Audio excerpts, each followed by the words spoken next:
The Lord works in mysterious ways. Because a few weeks ago, 2 weeks ago, Meyer preached on the Jesus Christ, the greatest architect. Last week we had a service from Pastor Thomas under construction. So this morning we're going into the house to a room, but a specific room. John 14:2, it says, my father's, nee, in Afrikaans.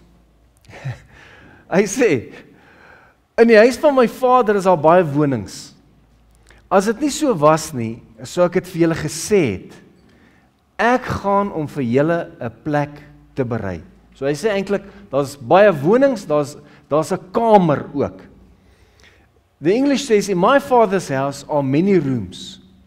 If it were not so, I would have told you that would I have told you so, that I go to prepare a place for you. So in his house, there's a room for you.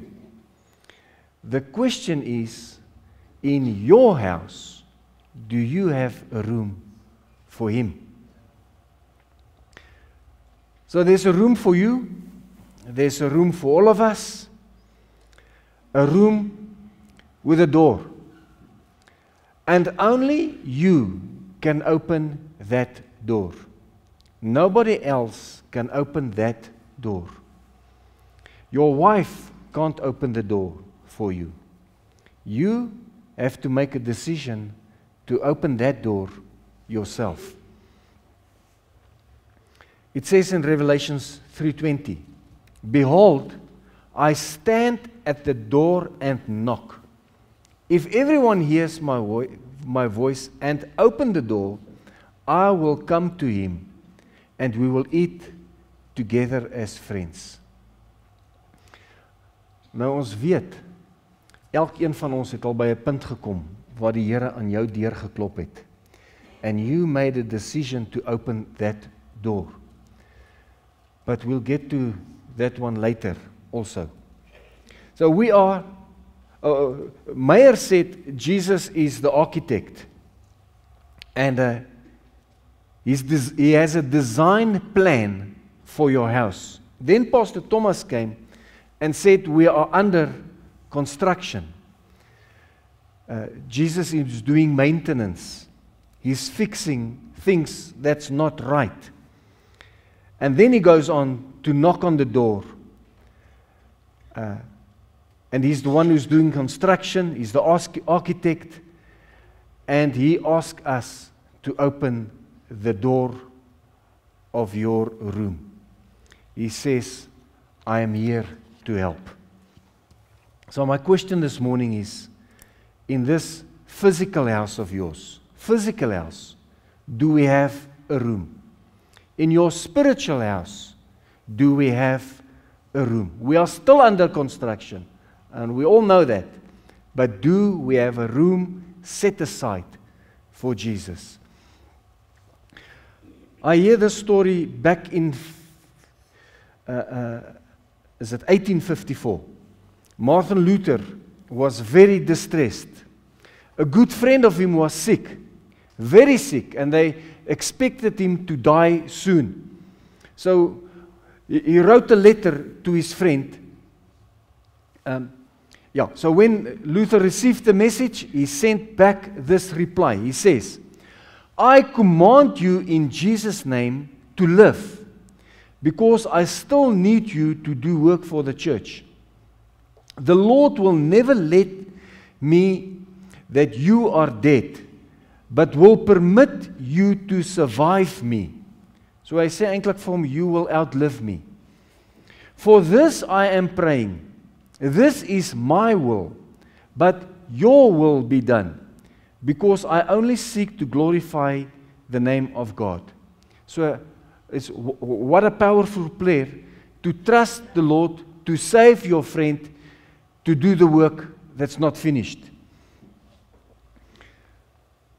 So prayer, there's power in prayer. Who knows there's power in prayer? Who can testify? Amen? It's not just a rumbling of words. We have to spend time with the Lord and not just rumble it down. You have to believe that He is a rewarder for those who seek Him. That's why we pray. That's why we have a conversation with the Lord. Because we trust that He hears us and that He's going to reward us for what we ask Him. Dankie Jaco. In 1874, I read about this congregation in North Carolina who wanted to buy a piece of land. It was the best spot in town.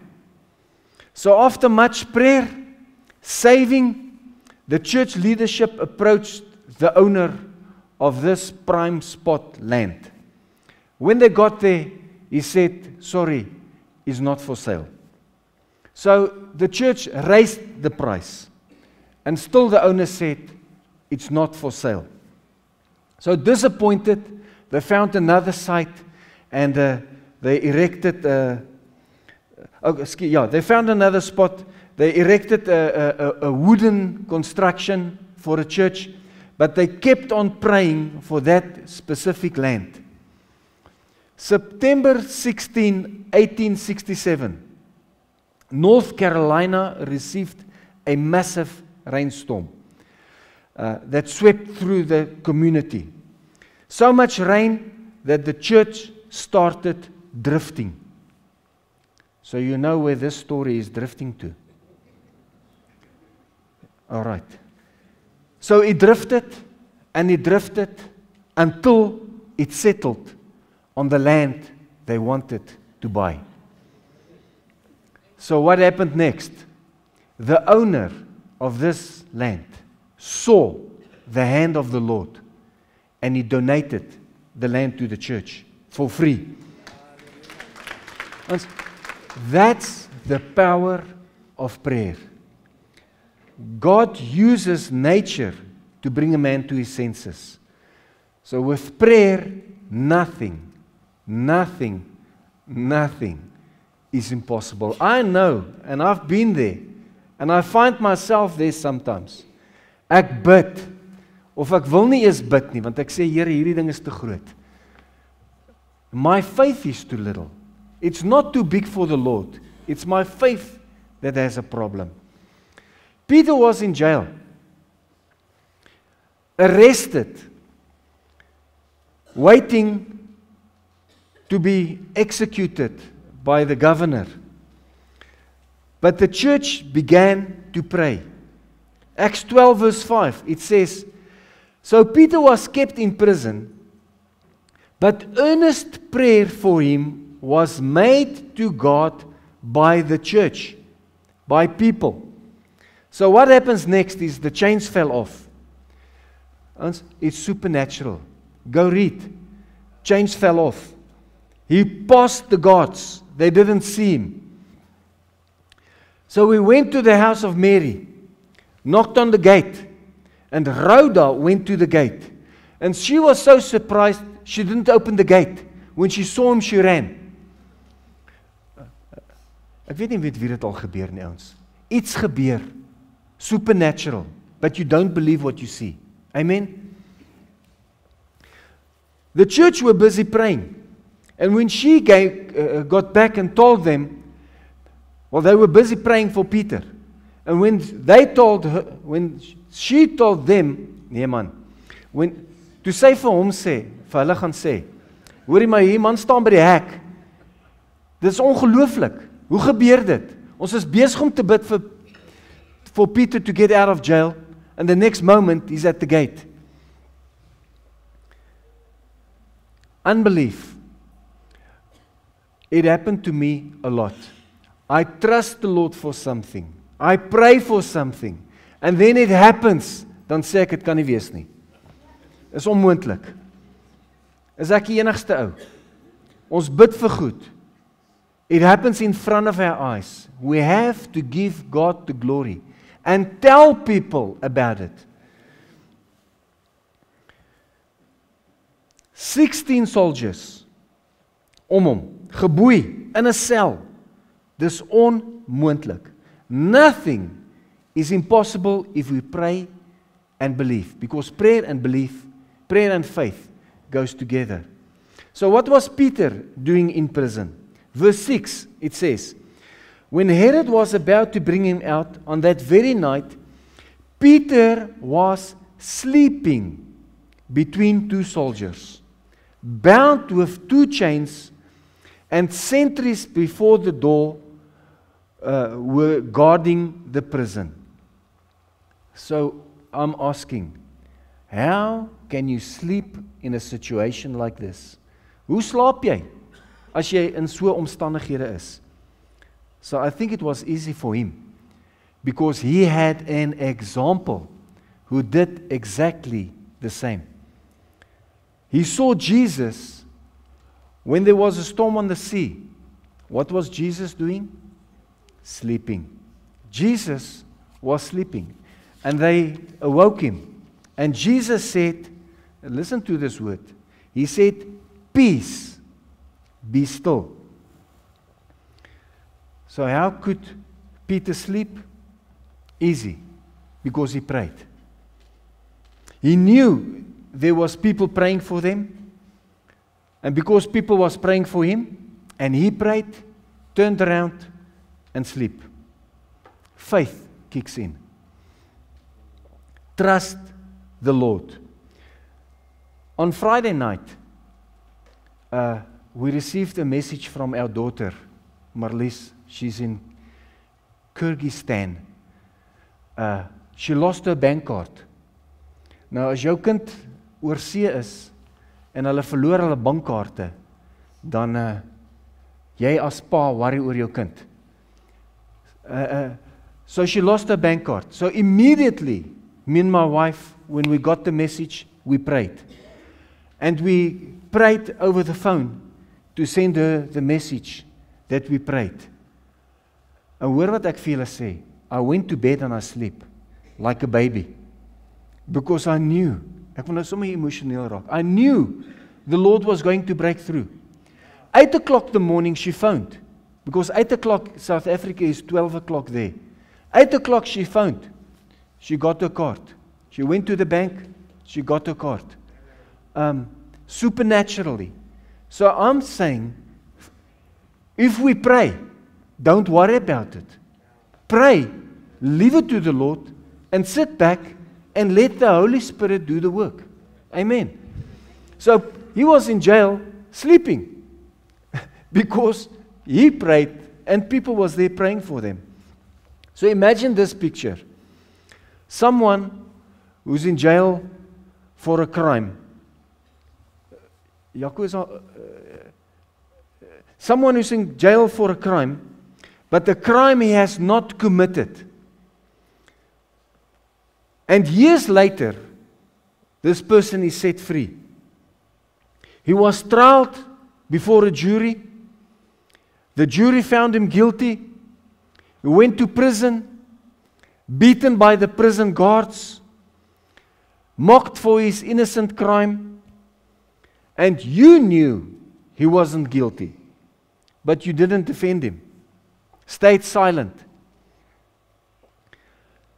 You heard the accusations, but said nothing. When he saw you in courtroom, to say, vra vir Marcel, from Louis, and you denied knowing him. Then you hear, he has been set free. I think you're on the back foot. Baie versigtig. Jy sit true collar aan. Sluit die deure.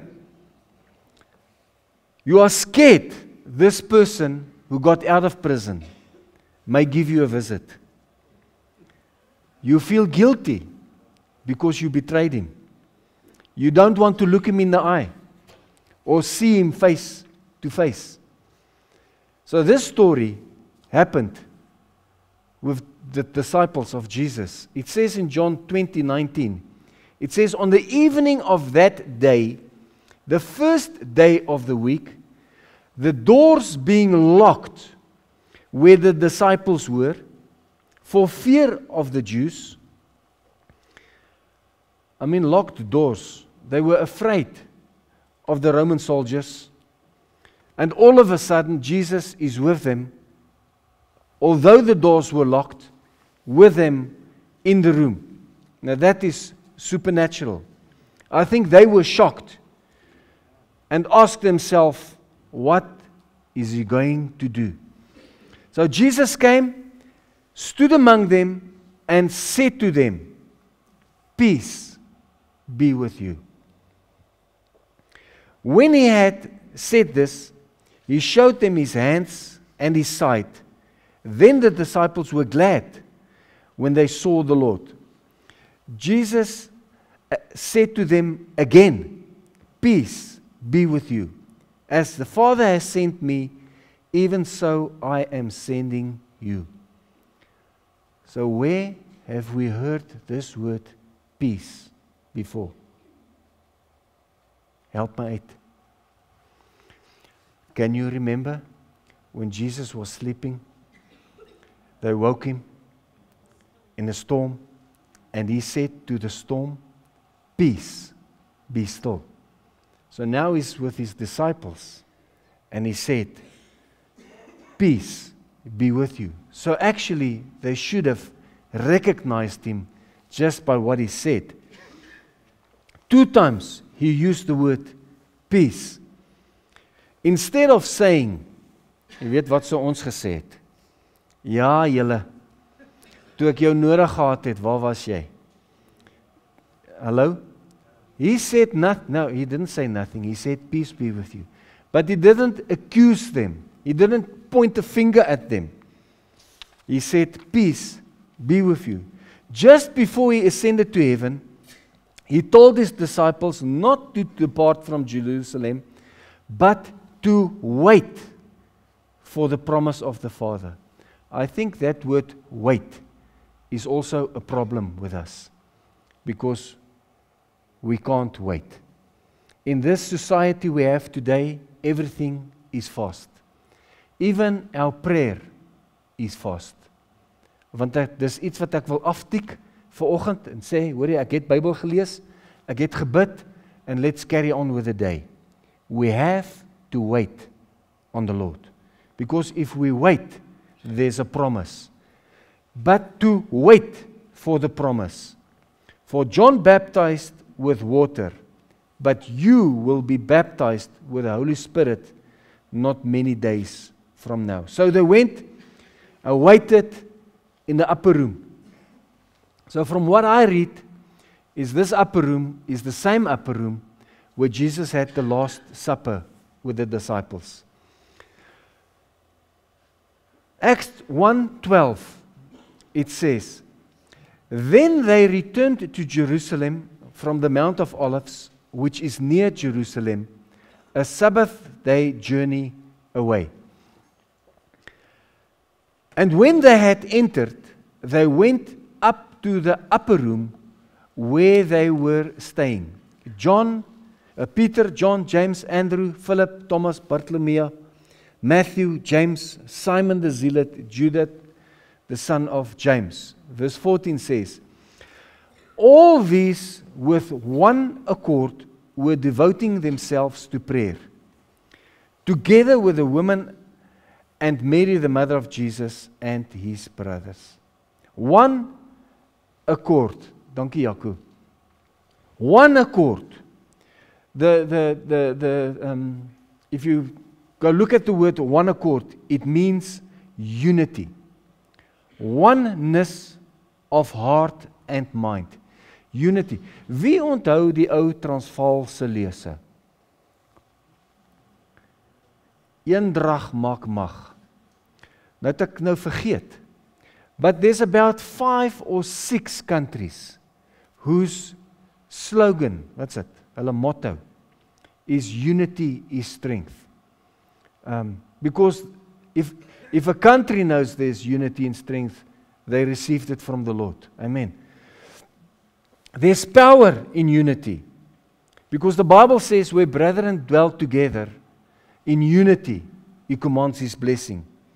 There's power in corporate prayer. Want die woord sê, 1 laat 1,000 vlug, 2 laat 10,000 vlug. There's power when you and your wife pray together. Hello? I want to encourage us men. Pray with your wife. There's power in unity. Next weekend, Sunday, Monday, Tuesday, is Pentecost. Don't miss. I want to encourage you this week, prepare yourself for Pentecost. Hello? If you don't have an expectation, you're going to get nothing. What's that? Expect nothing, get nothing. Hello? Prepare your hearts this week for Pentecost. Pray. Open yourself so that next week we are prepared for what the Lord wants to do in the church. They went to the upper room.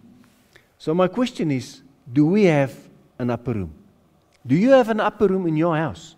Het ons 'n plek by jou huis waar jy bid?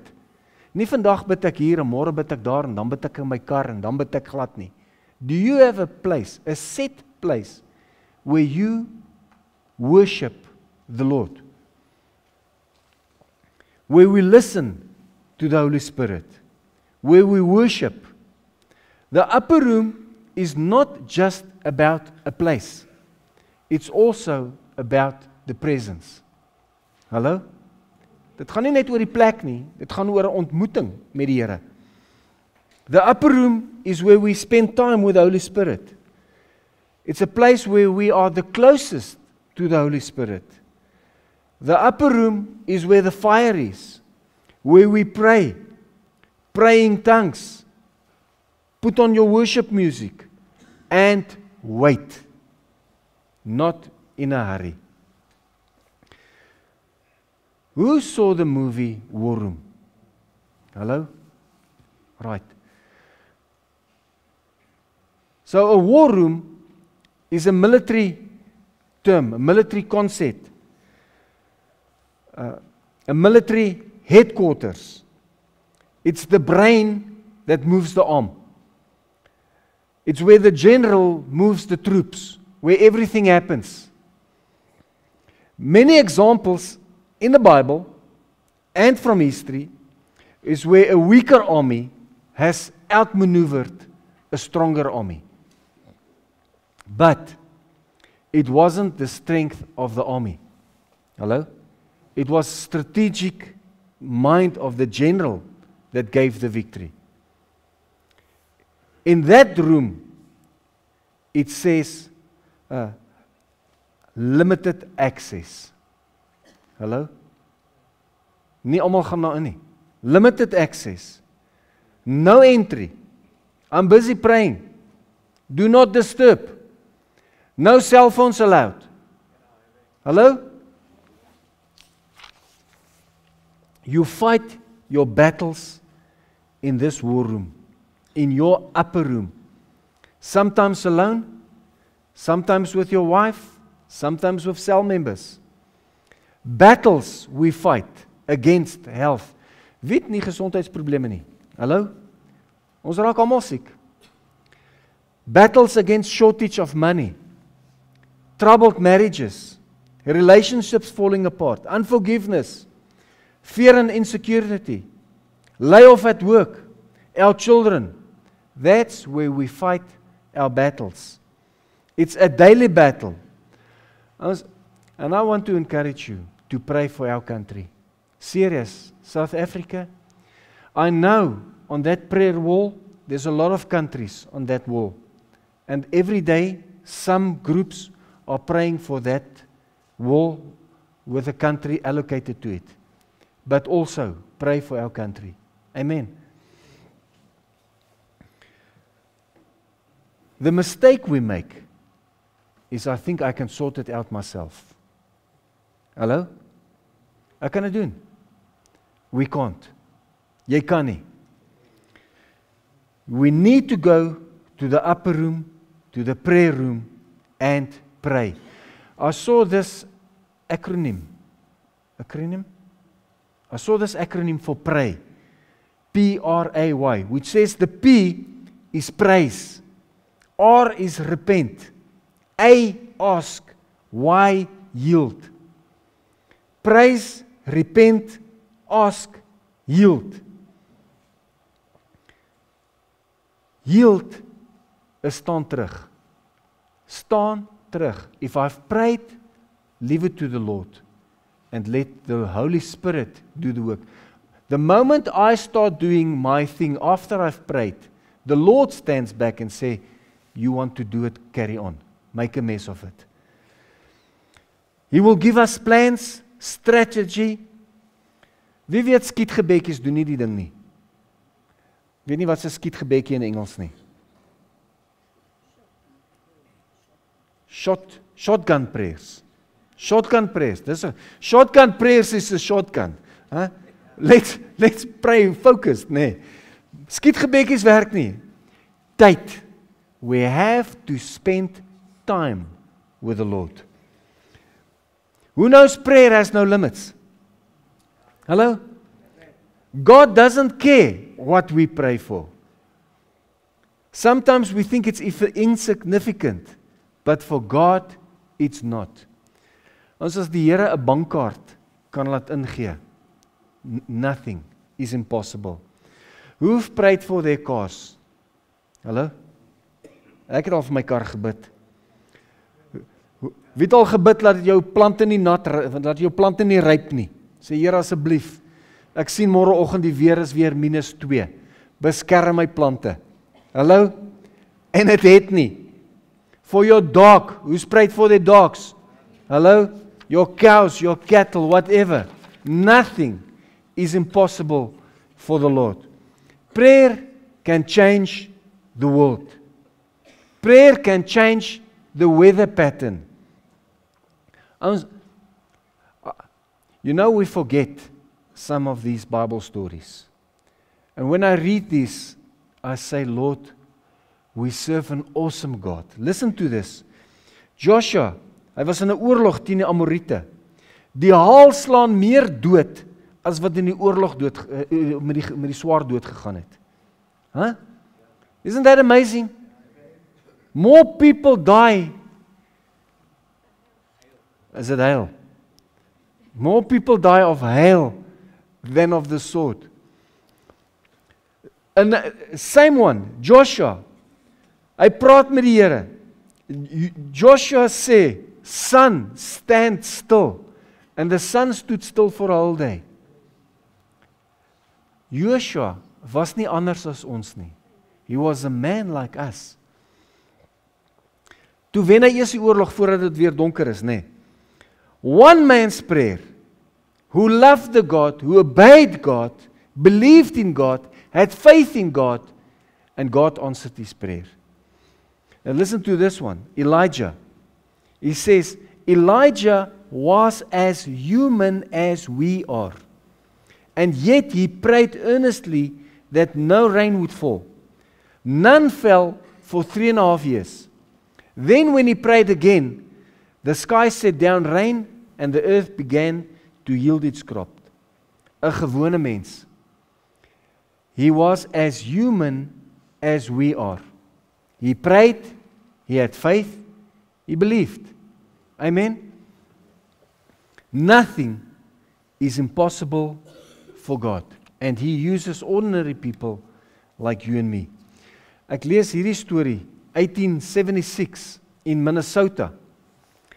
Grasshoppers was the problem. And ek weet, Dr. Hanley said a while ago there were a lot of grasshoppers by a hospital somewhere. But this was a infestation of grasshoppers. So the farmers got worried. Crops were being destroyed, acres and acres in hours. So the governor set out a day of prayer. Businesses, schools, police stations, hospitals, every man, every woman, everybody, every child was asked to pray on that specific day. Ek weet nie wie van julle kan onthou. We had a day like that, waar ons gebid het vir reën. En ek kan nie onthou nie, daar was een dag ook spesifiek 12 uur. Ons het met die karre waar jy ook al was, het jy gestop. Het ons gebid. And the Lord broke through. So this day was set out for prayer. Everything was closed. No business, no school, just pray. Young and old, men and women, pray. The next 3 days, it got increasingly hot. Very hot. Hotter than the normal temperature. So the larvae of the grasshoppers started to hatch. And there was even more grasshoppers. It feels like prayer didn't help. On the 4th day, the temperature dropped. And frost covered the entire Minnesota state. It killed all the pests. It looked as if poison was being used. Supernatural, these grasshoppers vanished. Prayer works. That's the power of prayer. Even for our own country, I think there's 2 Chronicles which says, if my people who are called by my name will humble themselves and seek my face and turn from their wicked ways and pray, then I will hear from heaven and heal their land. God answers the prayer of people.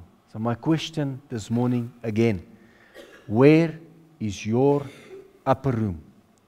Where is your prayer room? Where do you go to spend time with the Lord? Matthew 6:6, it says, but when you pray, go into your room and you can lock it because He will be there. Hello? When you pray, go into your room, shut the door, and pray to your Father who is in secret. And your Father who sees in secret will reward you. Pray Scripture. Hello? Remind God what He said. Through your stripes we are healed. Hello? Pray Scripture. Remind the Lord what He said. I know we get discouraged if we pray and nothing happens. Hello? But it doesn't mean God doesn't hear you or cares about you. You feel like quitting. You feel like stop praying. Or you stop praying for certain things. Ek gaan ophou om te bid vir dit. Whatever. Or for certain people. Continue. Ons hou aan. Ons het 'n familielid vir wie ons bid, wat vertrou dat die persoon die Here sal ontmoet. Ons bid vir hierdie persoon. Ons hou nie op nie. And it's been on for years and we won't stop. Like that lady, what's it she just kept on and on and on. I encourage you, Thessalonians 5:17, it says, bid sonder ophou. Bid the English says, pray without ceasing. The Message, it says, be cheerful no matter what. Pray at all time. Thank God no matter what happens. This is the way God wants you. This is the way God wants you who belong to Christ Jesus to live. Dis hoe hy wil hê ons moet leef, nee, amen. Vrydag aand, after we got this message from the bank card, late the evening, we received a message from Pierre Potgieter, who got a stroke. I don't know if you know Pierre, but he's one of the leaders in church. He's also with a children's church, so he got a stroke. So we went to hospital, and he wasn't in a good space. But the moment we got the message, immediately when we got the message, ons is nog in ons bejakkies, toe begin ons bid. And we started praying in tongues. I went through past few robots. Ek weet nie of het ons 'n verkeersdepartement iemand hier nie, maar ek het hulp nodig as ek 'n kaartjie kry, 'n foto. We went through a few robots to get to him. When we got there, I'm telling you, miraculously, he's got no side effects from the stroke. And we thank the Lord, and I thank everybody who prayed for him, and let's keep on praying for him. Let's pray for him now. Amen. Yeah, thank you, Lord. Yeah. Father, we thank you, Lord, that you are a rewarder for those who seek you. And we come this morning, Lord, we bring Pierre before you. Lord, touch him. Supernatural healing. Lord, his sugar, his blood pressure, let it come in line. And we thank you for what you have done and what you are about to do in his body. In Jesus' name. Amen. Ja, so niks is onmoontlik vir die Here nie. I read the story of a shipwrecked man. Shipwrecked, nee, what's it? So he collected some boat parts and he started to erect a wooden shack for him to live where his boat got stranded. And every morning during the day, he continued to walk along the beach to search for things to use from this wreckage ship, things that he can use to eat or to build a hut. So one evening when he returned to his hut, he found that his hut was burnt down. So it was a disaster and he was discouraged. Everything he had collected, the shelter, gone. And he was cross with the Lord and he shouted, "How can you do this to me?" So who has ever been in a situation like that? You trust the Lord for something, you trust the Lord to rescue you, and then everything falls apart. It doesn't work out the way you want it to be. So you think it's unfair. So the next morning, he woke up to find an anchored ship on the shore coming to save him. So he asked this captain, "How did you know I was here?" And the captain answered him, "We saw the smoke signals and we came to help." Hello? What he thought was bad turned out to be good. It wasn't how he planned to get saved, but the Lord knew what was the best plan. The disciples in the upper room were shipwrecked, without a captain, stranded in a room, confined to one place, but soon Jesus saw their smoke signals, and he would make a fire by sending the Holy Spirit. Now here's the punchline. So you have to listen carefully. Listen carefully now, okay? 1,300,000. Okay, no, listen carefully. Right. Jesus came and stood among them and said to them, we had this piece. He said, "Peace be with you." When he had said this, he showed them his hands and his side. Then the disciples were glad when they saw the Lord. Jesus said to them again, "Peace be with you. As the Father has sent me, even so I'm sending you." And when he said this, he breathed on them and said to them, "Receive the Holy Spirit. As the Father has sent me, so sent I you." Who knows his mandate is our mandate? Hallo? Sê saam met my. Sê, his mandate is my mandate. Amen. Jesus said to all of his disciples, who is Jesus' disciples? Hello? It's us. He said it to all of his disciples. And those words are for us as well. Whatever the Father has sent Jesus to do, Jesus now sends us to do. We have to move from the upper room to the outside of the building. Hello? We have to move from the upper room to the outside. He's still the architect. He's still busy. We are still under construction. But we can't stay indoors. As the Father has sent me, even so I'm sending you. En ek wil afsluit nou met die res van die storie. En ek's bly julle het onthou die storie was nie klaar nie. Because Martin Luther, his friend was busy dying, and he wrote him a letter where he said, I command you in Jesus' name to live, because I still need you to do work for the church.